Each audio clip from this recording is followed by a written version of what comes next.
السلام علیکم ورحمۃ اللہ وبرکاتہ۔ دوستو، نکاح صرف طلاق دینے سے نہیں ٹوٹتا ہے، بلکہ کئی بار میاں بیوی کچھ ایسے کام کر جاتے ہیں جن سے ان کا نکاح ٹوٹ جاتا ہے اور ان کو معلوم بھی نہیں چلتا۔ اسی لیے آج کی اس ویڈیو میں ہم آپ کو 7 ایسے کام بتانے والے ہیں جن کو کرنے سے نکاح اپنے آپ ہی ٹوٹ جاتا ہے، یعنی کہ طلاق دیے بغیر ہی نکاح ٹوٹ جاتا ہے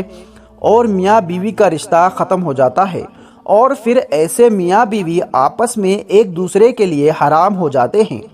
اسی لیے آج کی ہماری یہ ویڈیو ہر بیوی کے لیے بہت ہی زیادہ خاص ہے۔ اگر آپ ایک شادی شدہ ہیں تو اس ویڈیو کو آخر تک ضرور دیکھیں اور اپنے آپ کو ان 7 کاموں سے ہمیشہ دور رکھیں،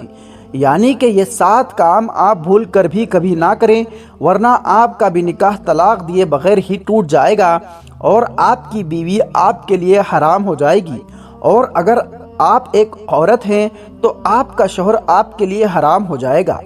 تو چلیے دوستو، شروع کرتے ہیں ویڈیو۔ اصل میں یہ کچھ شریعت کے مسائل ہیں، یہ آپ کو سننے میں تھوڑے ہلکے لگیں گے لیکن ان کو باریکی سے سمجھنا بہت ضروری ہے۔ دوستو، سب سے پہلے ہم آپ کو بتا دیں، نکاح ہمارے پیارے آقا حضور نبی کریم صلی اللہ علیہ وسلم کی ایک سنت ہے۔ اللہ کے پیارے نبی حضور صلی اللہ علیہ وسلم نے فرمایا کہ نکاح میری سنت ہے، اور جس نے میری سنت پر عمل نہ کیا تو اس کا مجھ سے کوئی تعلق نہیں ہے۔ اسی لیے ہر انسان کو چاہیے، وہ مرد ہو یا عورت، اسے نکاح ضرور کرنا چاہیے۔ اگر کوئی مرد یا عورت بنا وجہ کے نکاح نہیں کرتے ہیں اور یہ کہتے ہیں کہ ہم شادی نہیں کریں گے، تو ایسے مرد اور عورت پر اللہ تبارک و تعالیٰ کی لعنت فرمائی ہے۔ اس کے علاوہ اللہ کے پیارے نبی حضور کریم صلی اللہ علیہ وسلم نے یہ بھی ارشاد فرمایا کہ جب کوئی انسان نکاح کر لیتا ہے تو اس کا آدھا دین مکمل ہو جاتا ہے۔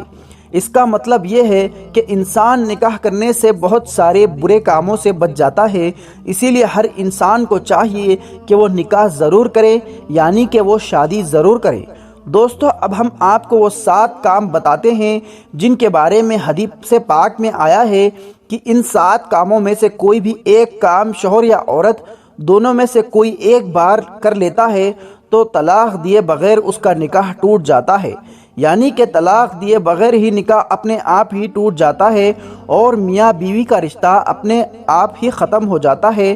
پھر ایسا میاں بیوی آپس میں ایک دوسرے کے لیے حرام ہو جاتے ہیں۔ دوستو، نکاح ٹوٹنا ایک بہت بڑا مسئلہ ہے۔ اب کوئی بھی مسئلہ بتانے سے پہلے اس کی دلیل دینا ضروری ہوتا ہے۔ پہلے آپ یہاں 7 پوائنٹ جان لیجئے، اس کے بعد میں آپ کو بتاؤں گا کہ کون سی کتاب میں اور کہاں سے یہ 7 پوائنٹ ثابت ہے۔ تو پہلے آپ لوگ یہ سمجھ لیجئے وہ 7 کام کون کون سے ہیں، اس کے بعد ہم آپ کو اس ویڈیو کی دلیل بھی دیں گے انشاءاللہ۔ نمبر 1، کسی ایک کی موت ہو جانے پر۔ دوستو، سب سے پہلی چیز ہے، اگر کسی حادثے میں یا کسی اور وجہ سے شوہر کی موت ہو جائے تو اس کی بیوی کا نکاح اپنے شوہر سے اپنے آپ ٹوٹ جاتا ہے۔ اسی طرح سے اگر کسی بیوی کی موت ہو جائے تو اس کا شوہر کو اپنی بیوی سے نکاح ٹوٹ جاتا ہے۔ اس کا مطلب ہے شوہر اور بیوی میں سے کسی ایک کا انتقال ہو جاتا ہے تو شوہر کا بیوی سے اور بیوی کا شوہر سے نکاح ٹوٹ جاتا ہے۔ نمبر 2، اسلام چھوڑنے پر۔ دوستو، دوسرا کام ہے میاں بیوی میں سے کسی ایک کا اسلام سے خارج ہونا یا اسلام کو چھوڑ دینا، یعنی میاں بیوی میں سے کوئی ایک انسان، چاہے وہ شوہر ہو یا بیوی ہو، اگر کسی وجہ سے ان دونوں میں سے کوئی ایک اسلام سے خارج ہو جاتا ہے، یعنی کہ کبھی کبھی آپ نے دیکھا ہوگا جانے انجانے میں ہمارے منہ سے کچھ ایسے لفظ نکل جاتے ہیں جن کا شریعت نے صاف صاف حکم دیا ہے۔ کچھ ایسے لفظ ہیں جن کو اگر کوئی شخص اپنی زبان پر لاتا ہے تو وہ ایمان سے خارج ہو جاتا ہے، نکاح بھی اس کی بیوی سے یا پھر اس کے شوہر سے ٹوٹ جاتا ہے۔ اب وہ مرد کون سے ہیں وہ میں اپنی زبان سے نہیں لکھ سکتا ہوں، لیکن آپ اتنا جان لیجئے کہ اللہ کے سوا کسی اور کے اوپر ایمان لانا یا پھر دنیا والے انسان کو اللہ کے برابر سمجھنا یا شامل کرنا، اگر شوہر یا بیوی میں سے کوئی شخص ایسی سوچ رکھتا ہے تو ان دونوں کا نکاح آپس میں ٹوٹ جائے گا۔ اور یہ چیز اگر شوہر کرتا ہے اور بیوی کو معلوم ہے اور اس کے باوجود بھی وہ اپنے شوہر کے ساتھ میں رہی ہے، یعنی کہ بیوی کو یہ معلوم ہو کہ یہ بندہ ایمان پر نہیں چل رہا ہے، یعنی کہ اللہ کے علاوہ کسی اور کی عبادت کر رہا ہے، ایسے لفظ بول رہا ہے جو اللہ کو پسند نہیں ہے، اور ایسے لفظ بولنے سے بندہ ایمان سے خارج ہو جاتا ہے۔ بیوی ساری باتیں جانتے ہوئے بھی اگر شوہر کے ساتھ رہتی ہے تو دونوں برابر کے گنہگار ہوں گے، ایک دوسرے کے آپس میں نکاح تو ٹوٹ جائے گا۔ پھر اگر شوہر اس کی بیوی کو ہاتھ لگاتا ہے یا بیوی کچھ ایسا کام کرتی ہے اس کے بعد اس کی بیوی اپنے شوہر کو ہاتھ لگاتی ہے تو دونوں ایک دوسرے کے لیے حرام بھی ہو جائیں گے، اور نکاح تو پہلے ہی ٹوٹ گیا ہے، تو ایسے حالت میں دونوں ایک دوسرے کے لیے حرام ہو جائیں گے۔ نمبر 3، خلا لینے پر۔ دوستو اب کچھ لوگ پوچھیں گے یہ خلا کیا ہوتا ہے، تو ہم آپ کو بتا دیں خلا دراصل عورت کی طرف سے کیا جاتا ہے، جیسے کہ ہماری شریعت میں طلاق دینے کا حق صرف شوہر کا ہوتا ہے، لیکن کئی بار ایسا ہو جاتا ہے کہ بیوی اپنے شوہر سے تنگ آ جاتی ہے، یعنی کہ پریشان ہو جاتی ہے اور وہ اپنے شوہر سے طلاق چاہتی ہے، شوہر اس کو طلاق نہیں دیتا ہے، ایسے میں بیوی کو اپنے شوہر سے چھٹکارا چاہیے ہوتا ہے۔ اب ایسے میں عورت کیا کرے؟ تو ایسے میں شریعت نے عورت کو خلا لینے کا حکم دیا ہے، یعنی کہ ایسی صورت میں بیوی کسی علماء سے مل کر یا قاضی صاحب سے مل کر خلا لے سکتی ہے۔ قاضی صاحب کچھ دنوں تک اس معاملے کو پینڈنگ رکھیں گے اور پھر اس کے بعد عورت کا کچھ کروا دیں گے، یعنی کہ خلے کے ذریعے سے میاں اور بیوی کا رشتہ ختم کروا دیں گے۔ تو ایسی صورت میں بھی بنا طلاق کے بغیر شوہر اور بیوی کا رشتہ ختم ہو جائے گا اور وہ پھر آپس میں ایک دوسرے کے لیے حرام ہو جاتے ہیں۔ نمبر 4، کسی ایک کا لاپتہ ہو جانے پر، یعنی کہ غائب ہو جانے پر، یا پھر جان بوجھ کر میاں اور بیوی میں سے کسی ایک کا گھر سے بھاگ جانا، یعنی کہ شوہر اور بیوی میں سے کوئی ایک لاپتہ ہو جائے یا جان بوجھ کر گھر سے بھاگ جائے اور پھر اس کے بعد کافی کھوج بین کرنے کے بعد بھی اس کا پتہ نہیں چلتا ہے، ایسی صورت میں کافی عرصہ گزر جاتا ہے، تو ایسی سچویشن میں بھی بنا طلاق دیے بیوی اور شوہر کا رشتہ ختم ہو جاتا ہے۔ پھر ایسے میں اگر وہ میاں بیوی چاہے تو پھر کسی دوسرے کے ساتھ میں نکاح کر سکتے ہیں۔ نمبر 5، رشتوں کے حوالے سے ہے۔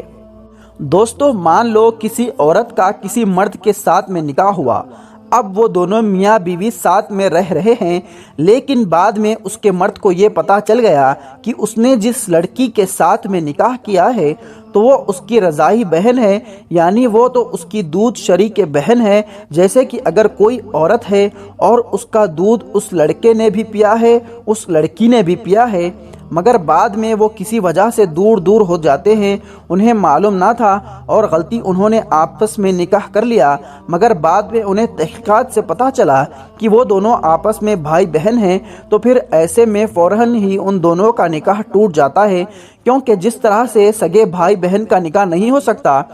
ویسے ہی رضاعی بھائی بہن بھی آپس میں نکاح نہیں کر سکتے ہیں، تو پھر ایسی صورت میں بھی طلاق دیے بغیر ہی ان دونوں کا رشتہ ختم ہو جائے گا اور وہ دونوں ایک دوسرے کے لیے حرام ہو جائیں گے۔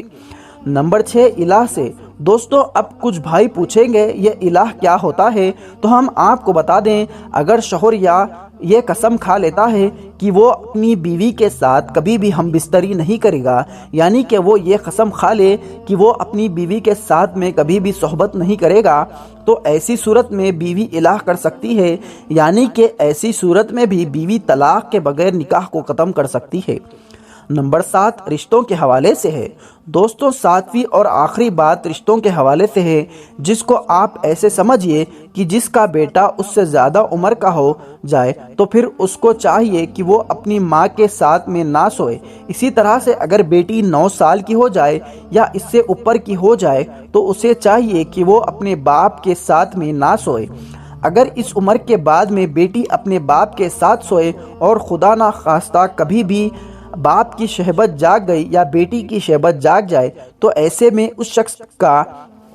اپنی بیوی کے ساتھ نکاح ٹوٹ جائے گا، یعنی کہ ایسی صورت میں اس شخص کا اپنی بیٹی کے ماہ سے جو نکاح ہے وہ ختم ہو جائے گا۔ اسی وجہ سے شریعت نے یہ حکم دیا ہے اگر بیٹی 9 سال کی ہو جائے تو وہ اپنے باپ کے ساتھ میں نہ سوئے۔ اگر 9 سال کی عمر کے بعد میں ماں باپ اپنی بیٹی کو پیار بھی کرنا چاہے تو اس میں بھی احتیاط برتیں۔ اگر ایسے میں باپ اپنی بیٹی سے پیار کرنا چاہے تو وہ اپنی بیٹی کے سر پر صرف ہاتھ پھیرے، اگر وہ بوسہ بھی لینا چاہے تو بیٹی کے سر پر بوسہ لے، یعنی کہ 9 سال کی عمر کے بعد باپ کو چاہیے کہ وہ اپنے جسم کو اپنی بیٹی کے جسم سے دور رکھے، کیونکہ ایسی صورت میں اگر باپ کی یا پھر بیٹی کی شہوت جاگ گئی اور ایسا دماغ میں خیال بھی آ گیا تو اس مرد کا اپنی بیوی کے ساتھ میں بنا طلاق کیے نکاح ختم ہو جاتا ہے، اور یہی حکم ایک بیٹے اور ماں کے لیے بھی ہے۔ اسی لیے آپ اس بات کا بھی بہت دھیان رکھیں۔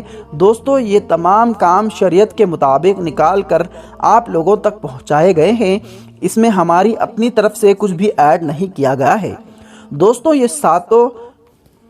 باتیں قرینہ زندگی حصہ نمبر 2 پیج نمبر 97 سے لے کر 102 میں شامل ہے۔ بڑی پیاری کتاب ہے، آپ لوگ قرینہ زندگی کا ہے ضرور پڑھیے۔ دوستو، امید کرتے ہیں آج کی یہ ویڈیو آپ کو پسند آئی ہوگی۔ دوستو، اگر ویڈیو پسند آئی ہے تو اس ویڈیو کو زیادہ سے زیادہ شیئر کر کے اپنے کچھ قریبی لوگوں تک ضرور پہنچائیے۔ دوستو، پھر ملیں گے ایک نئی ویڈیو کے ساتھ، تب تک کے لیے اللہ حافظ۔